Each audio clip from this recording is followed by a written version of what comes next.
राज्याचे लोकप्रिय उच्च आणि तंत्र शिक्षण मंत्री तथा सांगली जिल्ह्याचे पालकमंत्री नामदार चंद्रकांत दादा पाटील यांच्या वाढदिवसानिमित्त स्वदेशी औषध उद्योग समूह सांगली आणि भारतीय जनता पार्टी जैन प्रकोष्ठ सांगली यांच्या संयुक्त विद्यमानं मिरजमधील शासकीय वैद्यकीय महाविद्यालय आणि रुग्णालयाला सुमारे 68,000 रुपये किमतीची औषधं मोफत प्रदान करण्यात आली आहेत। या उपक्रमांतर्गत रुग्णालयातील गरीब आणि गरजू रुग्णांना आवश्यक औषधांचा लाभ मिळणार असून या औषधांमुळे अनेक रुग्णांना दिलासा मिळेल असा विश्वास भाजपा जैन प्रकोष्ठाचे प्रदेश उपाध्यक्ष रावसाहेब पाटील यांनी व्यक्त केला।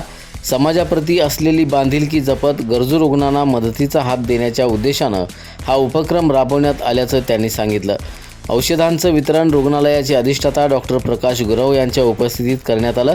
यावेळी वैद्यकीय अधीक्षक डॉक्टर प्रियांका राठी, उपवैद्यकीय अधीक्षक डॉक्टर रुपेश शिंदे, वैद्यकीय अधिकारी डॉक्टर संजय माने तसंच रुग्णालयातील कर्मचारी उपस्थित होते।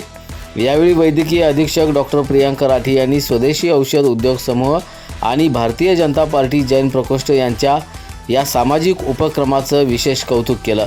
शासकीय रुग्णालयात उपचारासाठी येणाऱ्या अनेक गरजू रुग्णांना या औषधांचा मोठा लाभ होणार असून रुग्णसेवेसाठी अशा प्रकारचं सहकार्य अत्यंत मोलाचं असल्याचं त्यांनी नमूद केलं।